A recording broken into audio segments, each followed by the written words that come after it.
Esta es la clase número 14 y está grabada el día 8 de abril de 2020.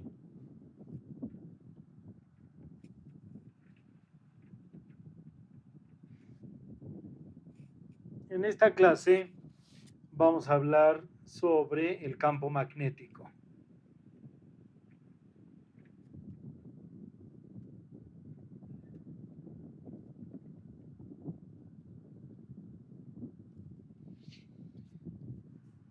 Recordarán ustedes que en una de las clases anteriores nosotros hablamos sobre la ley de Lorentz. Y la ley de Lorentz básicamente lo que nos decía es que la fuerza que siente una carga va a estar dada por la siguiente expresión: el producto de la carga por el campo eléctrico más la carga multiplicada por el producto cruz de la velocidad a la que se está moviendo la carga por el vector que representa al campo magnético. Y entonces lo que habíamos dicho es que el campo magnético que está representado por la letra B iba a ser aquella función que hace que esta ecuación, que es la ecuación que nos da la fuerza de Lorentz, sea verdadera. Entonces, esta ecuación nos da la fuerza de Lorentz. Muy bien. Una de las cosas que podemos deducir inmediatamente a partir de la ecuación de la fuerza de Lorentz es que el producto de la carga por la velocidad cruz el campo magnético debe tener unidades de fuerza. Entonces, esto debe de ser, vamos a decir que es la fuerza magnética que siente una carga. Esta es la fuerza y vamos a ponerle aquí una B chiquita para decir que esta es la fuerza debida a la presencia del campo magnético. Entonces, las unidades de fuerza son newtons, que sabemos que son kilogramos por metro sobre segundo al cuadrado. Ese es un newton. Las unidades de carga son coulombs. Las unidades de velocidad son metros sobre segundo, y entonces lo que nosotros queremos encontrar son las unidades del campo magnético. Si nosotros despejamos las unidades del campo magnético, pues encontramos que las unidades de campo magnético serían kilogramos por metro por segundo, todo eso dividido entre segundo al cuadrado por coulomb por metro. Entonces, las unidades del campo magnético van a ser kilogramos, el metro se cancela con el metro, un segundo se cancela con un segundo, y entonces nos queda kilogramo dividido entre un segundo por un coulomb. Entonces, esas serían las unidades del campo magnético y estas unidades se llaman teslas. Estas unidades se llaman teslas. Entonces, las unidades del campo magnético se van a denominar con el siguiente nombre: teslas, en honor del físico apellidado Tesla. Bueno, muy bien. Fíjense ustedes que aquí nosotros tenemos pues las unidades del campo magnético, pero de esta manera las unidades de campo magnético son unas unidades derivadas que están expresadas en términos de las unidades de masa, de tiempo y de carga eléctrica. Bueno, muy bien. Un resultado experimental muy interesante sobre el campo magnético es que, bueno, el campo magnético es un vector y como cualquier vector lo podemos representar pues como un conjunto de flechas que apuntan en diferentes direcciones. Digamos que ese es el campo magnético. Y una cosa que se encuentra es que es un resultado experimental. Lo que se encuentra es que el flujo del campo magnético a través de cualquier superficie cerrada, vamos a dibujar otra vez la superficie cerrada, ahí está una superficie cerrada, digamos que aquí tenemos otra superficie cerrada, por acá tenemos una superficie cerrada más chiquita, y entonces el resultado que nosotros encontramos, y es un resultado muy interesante y es un resultado experimental, es que el flujo del campo magnético, a través de cualquier superficie, el flujo del campo magnético a través de cualquier superficie es igual a cero. Es un resultado muy interesante porque lo que nos dice es que a través de cualquier superficie cerrada, el campo magnético, la cantidad de campo magnético que entra a esa superficie es exactamente igual a la cantidad de campo magnético que sale de esa superficie. Un resultado experimental. Y entonces, bueno, cuando nosotros producimos un campo magnético, cuando nosotros tenemos un campo magnético, lo que nosotros sabemos es que el campo magnético está producido por dos polos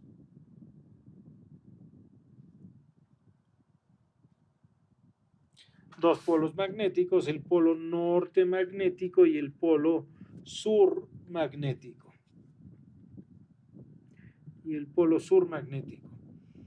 ¿Cómo definimos el polo norte magnético? El polo norte magnético es el polo norte magnético de un imán, que es un objeto que produce un campo magnético, es el polo magnético del imán que apunta hacia el norte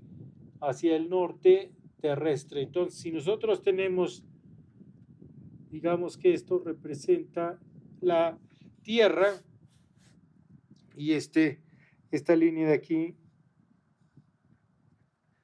esa línea de ahí,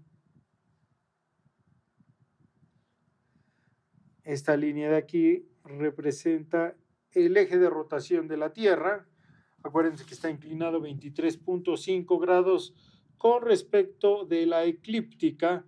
Entonces el polo norte de la Tierra va a estar aquí, el polo sur de la Tierra va a estar ahí donde lo marqué. Y entonces si nosotros tenemos un imán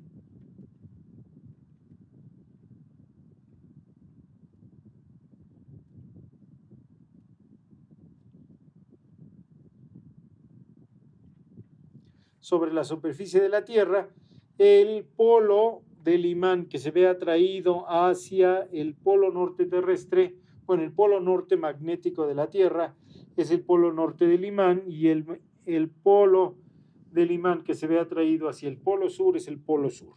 Esa es la manera en que está definido el campo magnético.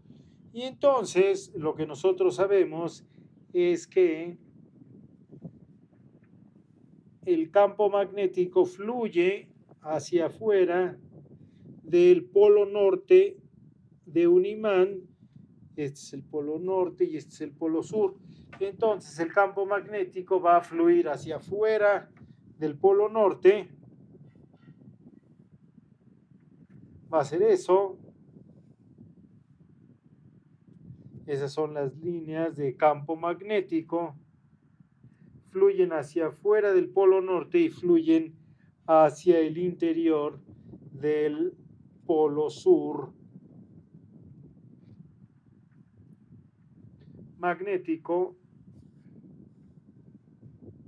Y entonces, pues ahí tenemos nuestras líneas de campo magnético que están fluyendo hacia afuera del polo norte y se están metiendo hacia el polo sur.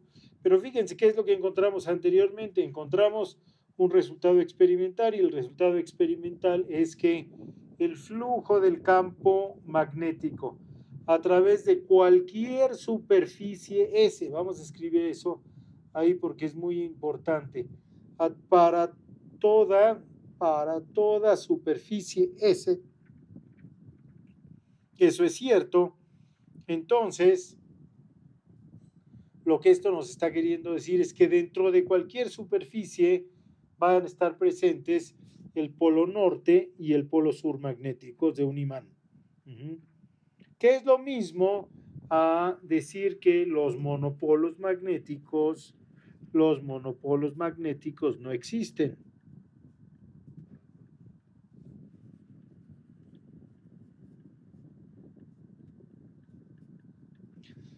No existen. Ahora, acuérdense ustedes que estamos hablando de física clásica.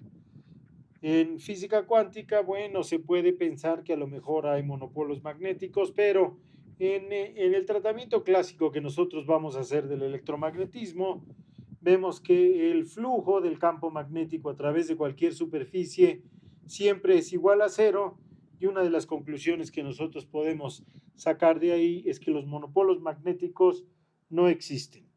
Vamos a sacar otra conclusión que es muy interesante sobre el campo magnético. Nosotros sabemos que el flujo del campo magnético, voy a escribir la ecuación que teníamos ahí arriba otra vez, es la integral de B punto de A, y nosotros sabemos que esta integral es igual a cero. Entonces, pues si nosotros invocamos el teorema de Gauss, esta integral, pues por el teorema de Gauss va a ser igual a la integral de volumen de la divergencia del campo magnético por la diferencial de volumen, en donde lo único que tenemos que tener cuidado es que esta superficie y este volumen estén relacionados. Como ya se los he mencionado anteriormente, la superficie tiene que ser la superficie que encierra el volumen que nosotros tenemos ahí. Y entonces, pues si nosotros decimos que la segunda expresión, esta expresión que está aquí, es válida para cualquier volumen, si esta expresión es válida.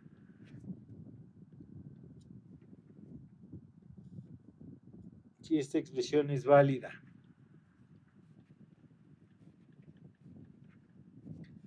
Para cualquier volumen B, entonces lo único que puede ocurrir es que el integrando sea cero, y entonces tenemos que la divergencia del campo magnético es igual a cero. Este es un resultado muy importante porque nos da una característica del campo magnético, y para ustedes que lo recuerdan, esta es la tercera ecuación de Maxwell, que nos da el valor de la divergencia del campo magnético, que es igual a cero.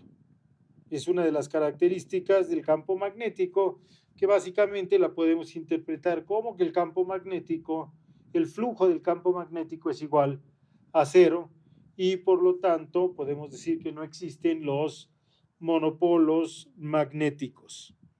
Muy bien. Entonces, nosotros sabemos que el campo magnético, la divergencia del campo magnético siempre es igual a cero. Pero una de las cosas que nosotros también sabemos de nuestro cálculo vectorial es que la divergencia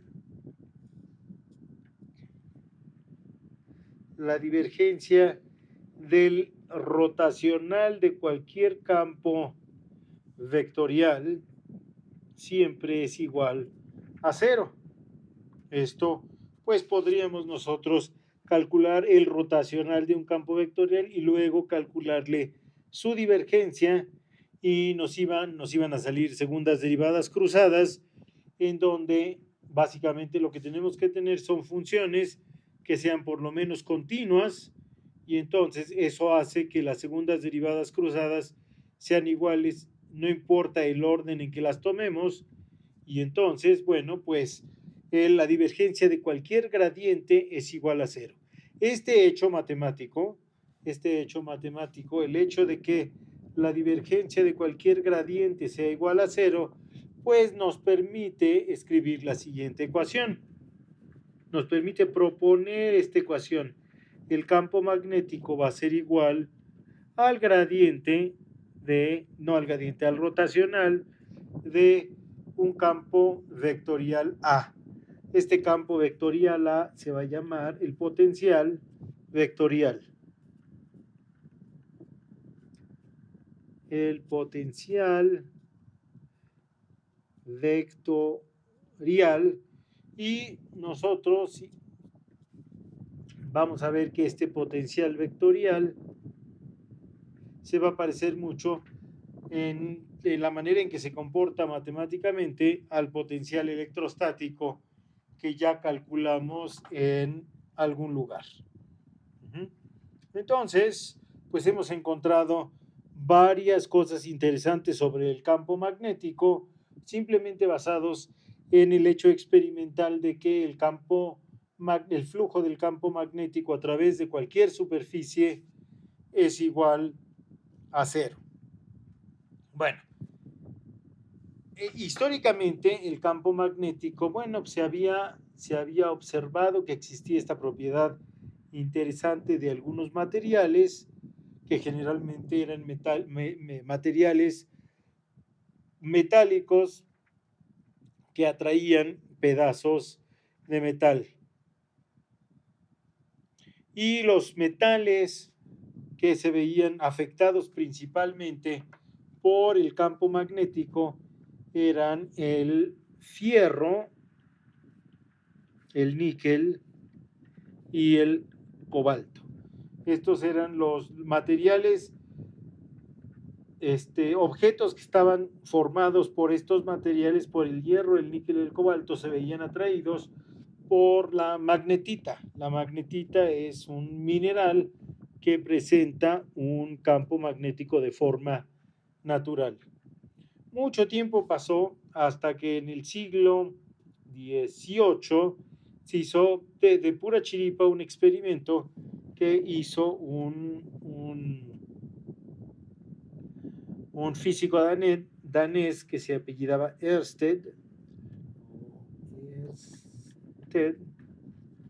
y él se dio cuenta que cuando pasaba una corriente eléctrica a través de un conductor, de un cable, la brújula se veía afectada por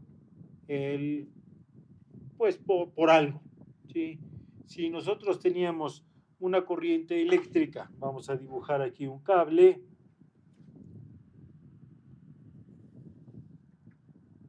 ahí está un cable y vamos a decir que está circulando una corriente eléctrica en esa dirección.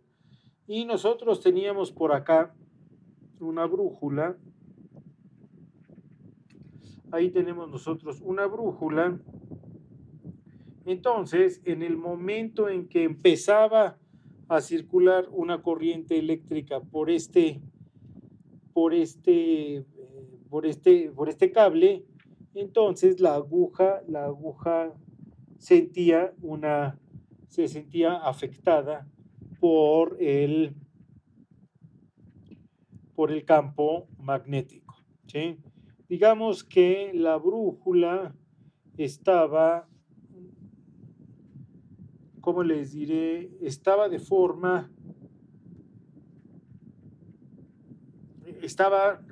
así, estaba relacionada con el cable de esa forma, y entonces a la hora que sentía la presencia del campo magnético, la aguja de la brújula se movía. O sea, había algo que se parecía a un campo magnético que afectaba la aguja de la brújula.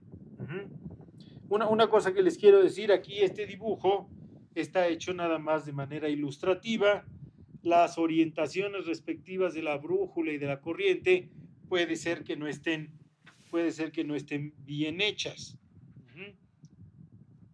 Entonces habría que ver cómo hacer estas cosas.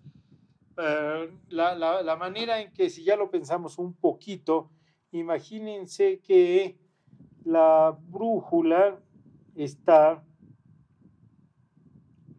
arriba del cable, pero de forma horizontal, y el norte está hacia acá, está apuntando hacia acá. Entonces la aguja de la brújula pues va a apuntar en esa dirección, mientras cuando no hay corriente. En el momento que hay corriente se va a establecer un campo eléctrico y entonces la aguja se va a ver desviada y va a apuntar en una dirección a 90 grados, va a apuntar hacia acá, pero no hacia arriba, sino hacia atrás, digamos. Aquí el problema es que yo no sé dibujar muy bien. Bueno, el chiste de todo esto es que se ve que el origen del campo magnético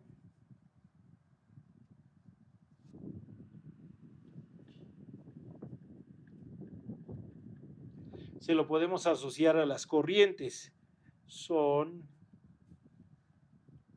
las corrientes eléctricas.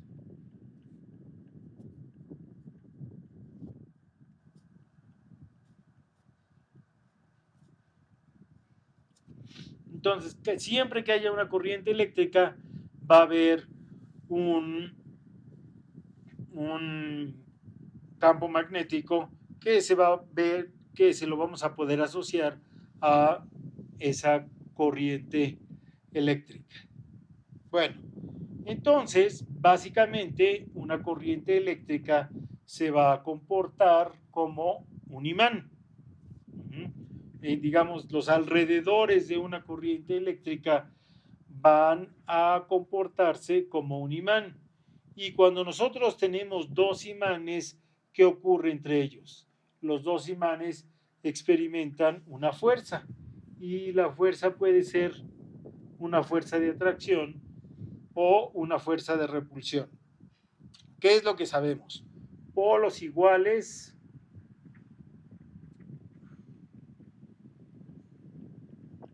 se repelen. Estos todos son resultados experimentales y polos diferentes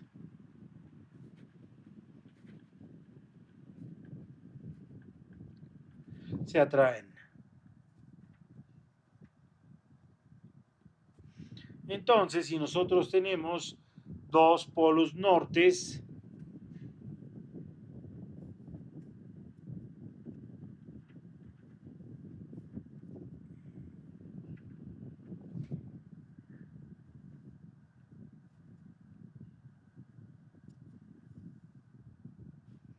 entonces aquí tenemos un polo norte, entonces estos dos polos nortes van a sentir una fuerza que los empuja en la dirección opuesta al otro polo. Van a sentir una fuerza de repulsión. Si nosotros tenemos dos polos, uno norte y otro sur, pues estos van a sentir una fuerza de atracción.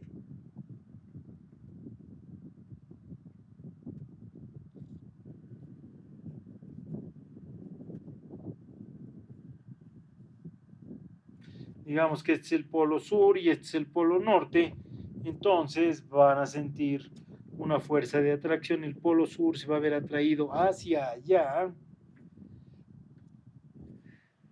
el polo sur se va a ver atraído hacia allá y el polo norte se va a ver atraído hacia allá.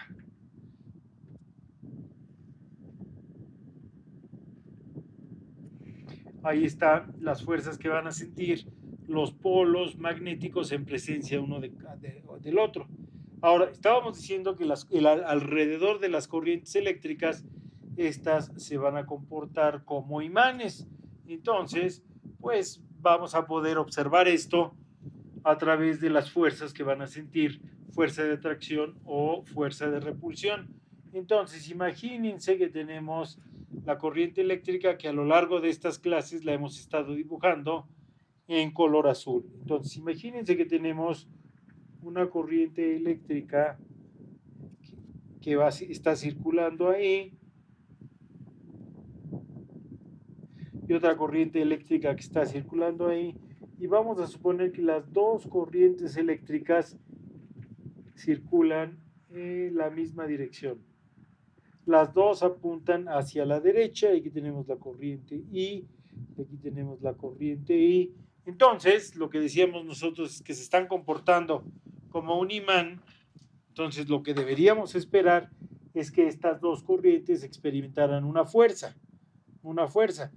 Bueno, si se hace el experimento, nosotros nos damos cuenta que en verdad experimentan una fuerza, y en el caso de corrientes que van en el mismo sentido, la fuerza es de atracción. Para corrientes en el mismo sentido, lo que experimentan es una fuerza de atracción.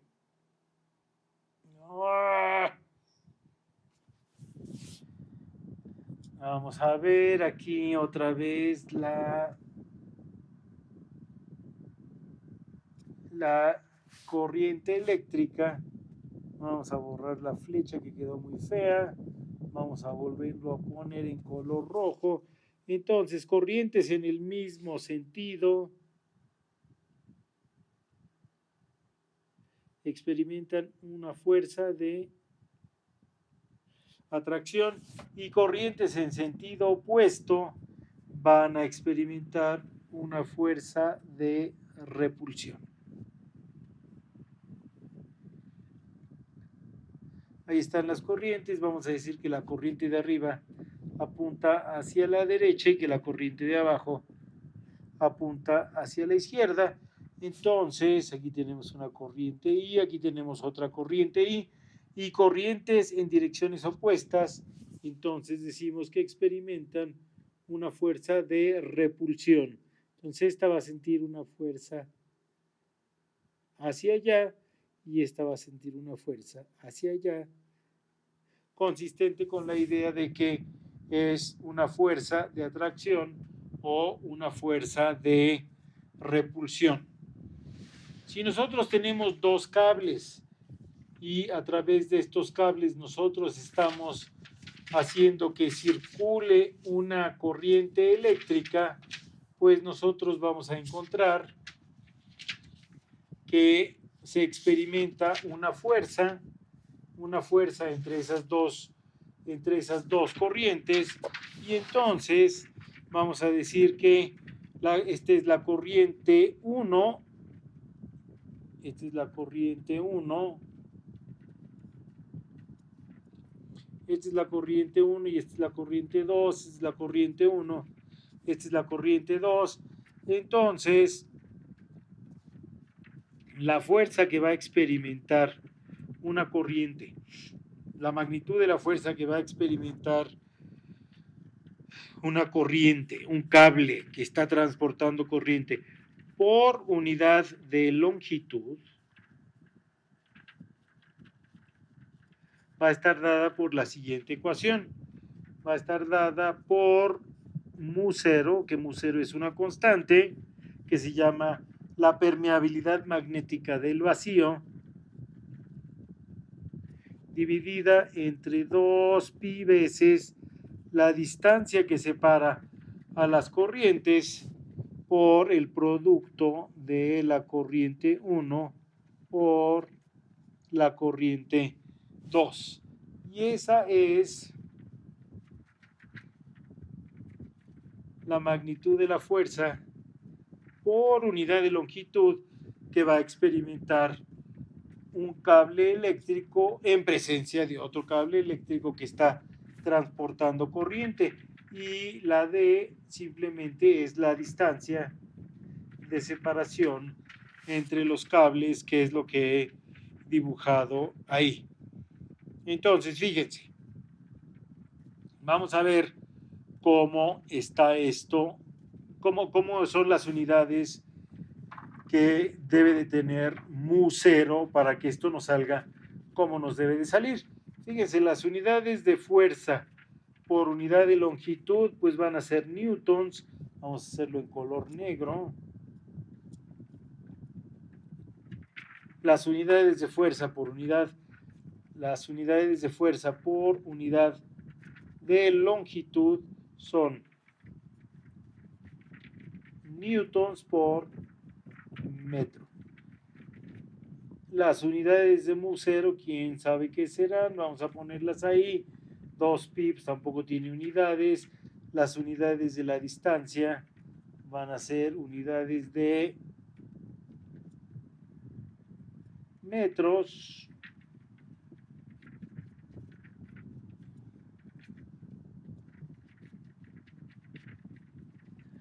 Entonces vamos a tener metros ahí abajo. Y las unidades de la corriente van a ser coulombs al cuadrado entre segundos al cuadrado. Un ampere es un coulomb por segundo, ampere por ampere es un coulomb cuadrado sobre segundo al cuadrado. Entonces, si despejamos las unidades de mu0, van a ser igual a newtons por segundo cuadrado entre metro por coulomb cuadrado. Esas son las unidades que van a tener la mu0. Si escribimos explícitamente el newton, pues el newton es kilogramo metro sobre segundo al cuadrado, es el newton, y va a estar multiplicado por segundo al cuadrado entre metro por coulomb cuadrado. Entonces nos va a quedar que las unidades de la mu0, que es la permeabilidad magnética del vacío, fíjese, el metro se va con el metro, el segundo cuadrado se va con el segundo al cuadrado, van a ser kilogramos sobre coulombs cuadrados. Kilogramos sobre coulombs cuadrados. Fíjense, ¿cuáles eran las unidades del campo magnético? Las que llamamos teslas, deben estar por aquí arriba.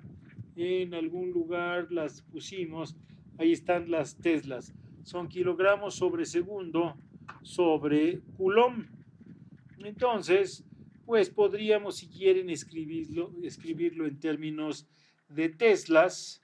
Fíjense que un tesla va a ser igual a un kilogramo sobre segundo sobre coulomb cuadrado. Entonces, un tesla es kilogramo sobre segundo sobre coulomb. Tesla, realmente no tiene ningún caso porque ya se fueron los segundos. Y estas van a ser las unidades de mu0, que es la permeabilidad magnética del vacío. Entonces, aquí lo que nosotros tenemos es dos corrientes. Podríamos pensar, este experimento podría ser equivalente al siguiente experimento. Nosotros tenemos una corriente que está circulando sobre un cable conductor y en vez de tener otra corriente aquí, lo que nosotros vamos a tener es un campo magnético. Nosotros vamos a tener un campo magnético y entonces, bueno, de la ecuación que nosotros tenemos ahí, pues vamos a poder encontrar cuál es una expresión para el campo magnético producido por una línea de corriente. Eso lo vamos a hacer la clase próxima. Bueno, muchas gracias por venir a esta clase y nos vemos en la próxima.